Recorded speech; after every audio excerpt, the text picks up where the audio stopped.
An bɛ foli bila kɛ ka tasi bila kɛ k'Ala barikada Ala min bi do yira an na sabula da kan ni an ka yɛrɛmahɔrɔnya san 64 ye an bɛ président Modibo Keyita ana nɔgɔnkan mɔgɔw minnu kɛra sababu ye ka jɔn juru o tigɛ bɔ Mali jamanadenw na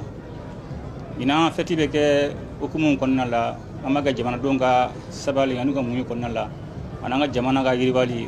hukumu kɔnɔna an b'a bila o hukumu kɔnɔna la n'i y'a jateminɛ ɲinan fɛti bɛ ka kɛ waati la waati minnu ka gɛlɛn dɔɔni